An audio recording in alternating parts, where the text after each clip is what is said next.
तो चलिए अब हम आपको दिखाते हैं टॉफी बनाने की एक ऐसी अमेजिंग मशीन जिसे देखकर आप भी हैरान रह जाएंगे।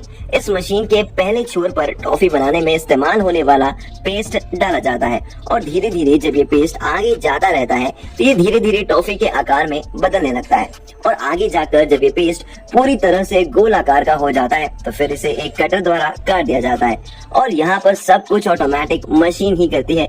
इंसानों का यहाँ पर कोई काम नहीं है। अब ये मशीन इस पेस्ट को छोटे छोटे टुकड़ों में काट कर अंदर ही अंदर पैक कर देती है और दूसरे छोर से एक पूरी की पूरी पैक टॉफी बाहर निकलती है। ये मशीन हजारों टॉफीज को एक साथ बनाने की क्षमता रखती है, जो कि वाकई में काफी कमाल की मशीन लगती है। Weber slice folding device. अगली ये मशीन स्पेशली स्लाइस को फोल्ड करने का काम करती है और ये मशीन अपने इस काम को बहुत ही सफाई से करती है। आंख झपकते ही ये मशीन न जाने कितनी ही स्लाइसेस को फोल्ड कर देती है। जिस काम को इंसान बहुत देर से करते हैं उस काम को ये मशीन महज कुछ सेकंड्स में ही कर देती है और ये मशीन इन स्लाइसेस को बहुत ही परफेक्टली फोल्ड करती है, जिसे देखकर पहली बार में कोई भी हैरान हो जाएगा। इस मशीन में ऐसा सिस्टम बनाया गया है जो स्लाइसेस को बहुत ही तेजी से फोल्ड करने में मदद करता है और यही इस मशीन की सबसे बड़ी खासियत है। Potato packing line. हमारे देश में आलू बहुत सस्ते मिलते हैं और शायद ही कोई सोच सकता है कि आलू भी पैक होकर बिक सकते हैं, लेकिन आपको जानकर हैरानी होगी कि बाहर के देशों में जहां आलू की खेती बहुत कम होती है वहां आलू पैकेट्स में पैक होकर बहुत ही महंगे बिकते हैं और ये मशीन उन्हीं आलू के पैकेट्स को पैक करने का काम करती है। ये मशीन बहुत ही तेजी से आलू को पैकेट्स में भरती है और फिर उन्हें फुर्ती के साथ पैक भी कर देती है। साथ ही साथ ये मशीन पैकेट्स को अलग करने का भी काम करती है। ये मशीन आलू को इस तरह से पैक करती है कि किसी भी पैकेट में कम या ज्यादा आलू ना जा पाए और ये सभी पैकेट्स में एक बराबर आलू को पैक करती है। जब ये मशीन आलू के पैकेट को पैक कर देती है तो ये आलू के पैकेट कन्वेयर बेल्ट के जरिए आगे चले जाते हैं, जहाँ से ये बड़े बड़े बॉक्सेस में पैक होते हैं और इन्हें बेचने के लिए मार्केट में भेज दिया जाता है। ट्रायफ कटिंग मशीन। ये मशीन मांस के बड़े बड़े टुकड़ों को छोटे छोटे टुकड़ों में काटने का काम करती है और अपने इस काम को ये मशीन बखूबी निभाती है। इस मशीन में ऐसा सिस्टम बनाया गया है जो मांस को आसानी से काट सके। सबसे पहले तो मांस के बड़े बड़े टुकड़ों को एक जगह पर रखा जाता है, जिसके बाद इस टुकड़े पर प्रेशर देकर कटर के पास भेजा जाता है और जैसे ही ये टुकड़ा कटर के पास पहुंचता है तो कटर इसे छोटे छोटे टुकड़ों में काट देता है और ये मशीन मांस के टुकड़ों को इतनी ज्यादा इक्वल शेप में करती है जिसके बारे में आप कल्पना भी नहीं कर सकते हैं। और ये मशीन कुछ ही मिनटों में सैकड़ों मांस के टुकड़ों को छोटे छोटे टुकड़ों में तब्दील कर देती है और बाद में इन टुकड़ों को पैक करके मार्केट में बेचने के लिए भेज दिया जाता है। आपकी इस मशीन के बारे में क्या राय है, हमें कमेंट बॉक्स में कमेंट करके जरूर बताएं। Pizza making robot. आप सभी ने पिज्जा तो जरूर खाया होगा, पर क्या आपने कभी पिज्जा को फैक्ट्री में बनते हुए देखा है? अगर नहीं तो चलिए हम आपको एक ऐसे रोबोटिक सिस्टम को दिखाते हैं जो कुछ ही मिनटों में सैकड़ों पिज्जा बनाकर तैयार कर देता है। यहाँ पर पिज्जा बनाने के लिए सबसे पहले वर्कर्स द्वारा पिज्जा की रोटी कन्वेयर बेल्ट पर रखी जाती है, जिसके बाद ये रोटी आगे जाकर एक रोबोटिक सिस्टम तक पहुंचती है, जहां ये रोबोटिक सिस्टम इसमें सॉस को डाल देता है और फिर से ये रोटी आगे चली जाती है, जहां पर रोबोट्स ऑटोमेटिक इस रोटी पर सॉस को फैला देते हैं। ये रोबोट्स बड़ी फुर्ती के साथ रोटी पर सॉस को फैलाते हैं, जिसके बाद ये रोटी आगे चली जाती है, जहां वर्कर्स इस रोटी पर भी सामान डालते हैं और पिज्जा बनाकर तैयार कर देते हैं, जिसके बाद आखिर में पिज्जा को सेकने के लिए भेजा जाता है और जब ये प्रोसेस कंप्लीट हो जाता है तो पिज्जा बनकर तैयार हो जाता है। इसके बाद पिज्जा को पैक करके दूसरी जगह भेज दिया जाता है। French fries making. हमारी ये मशीन आलू से फ्रेंच फ्राइज बनाने का काम करती है। सबसे पहले इस मशीन में आलू को डाला जाता है, जिसके बाद ये मशीन ऑटोमेटिक आलू का सिलेक्शन करके बचे हुए आलू को आगे भेज देती है। आगे गए आलू कन्वेयर बेल्ट के जरिए गर्म पानी के पास पहुंचते हैं, जहां इन आलू को अच्छे से धोया जाता है और जब आलू अच्छे से साफ हो जाते हैं तो इनमें किसी भी तरीके की गंदगी नहीं रहती है और फिर इन्हें आगे भेजा जाता है जहाँ पर कटर लगा हुआ होता है, जिसके बाद कटर से आलू कटकर फ्रेंच फ्राइज के शेप में आ जाते हैं और इस तरह से आलू से फ्रेंच फ्राइज बनकर तैयार हो जाती है। Commercial tomato cutter.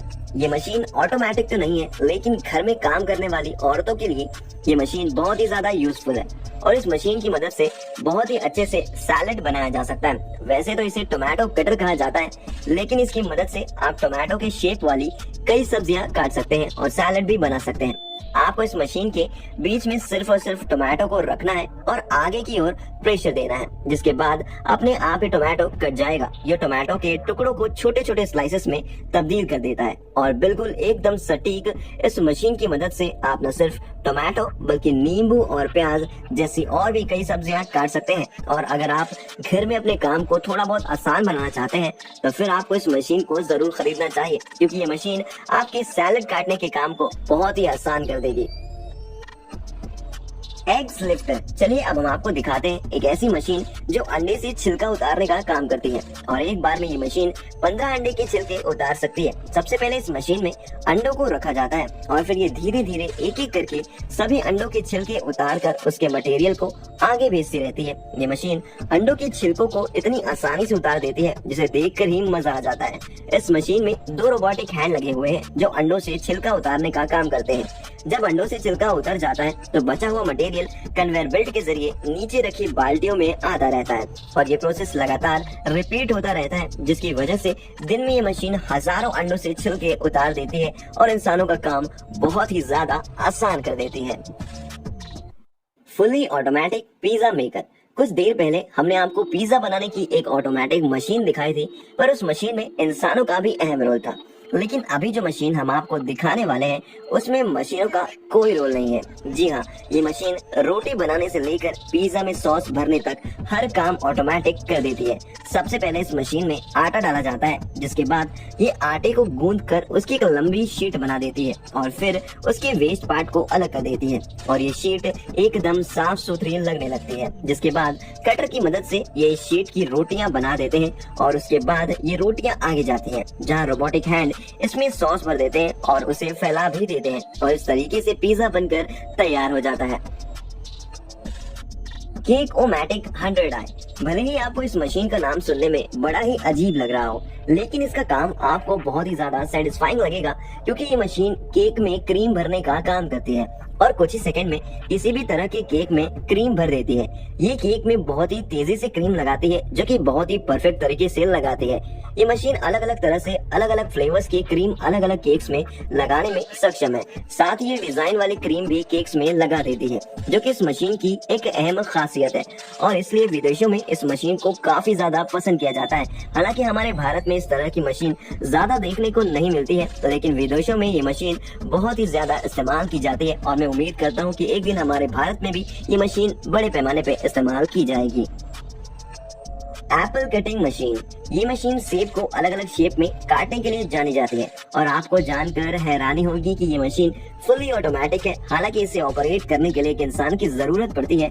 सबसे पहले इस मशीन में सेब को डाला जाता है, जिसके बाद इस मशीन में लगे रोबोटिक हैंड्स सेब को अलग अलग शेप में काट देते हैं। आप इस मशीन में जिस तरह से फिट करेंगे ये मशीन उसी तरह से सेब को काटेगी, जो कि बहुत ही ज्यादा अमेजिंग बात है। हालांकि रोजमर्रा की जिंदगी में इस मशीन का इतना खासा इस्तेमाल नहीं है, लेकिन बड़ी बड़ी फैक्ट्रीज में जहां एप्पल काटने के लिए लोगों का इस्तेमाल किया जाता है, उनके लिए मशीन एक वरदान है और इस मशीन की मदद से वो लोग न सिर्फ अपना खर्चा बचा सकते हैं बल्कि समय की भी काफी बचत कर सकते हैं। तो दोस्तों आज की वीडियो के लिए बस इतना ही। मिलते हैं अगली वीडियो में। अगर आपको ये वीडियो पसंद आई हो तो इस वीडियो को लाइक और शेयर जरूर करिएगा और आपको इसमें से कौन सी मशीन सबसे ज्यादा पसंद आई है हमें कमेंट बॉक्स में कमेंट करके जरूर बताएं। और अगर आपने अभी तक चैनल को सब्सक्राइब नहीं किया है तो चैनल को सब्सक्राइब करके पास में दिए गए बेल आइकन को दबाकर ऑल का ऑप्शन जरूर दबा लें।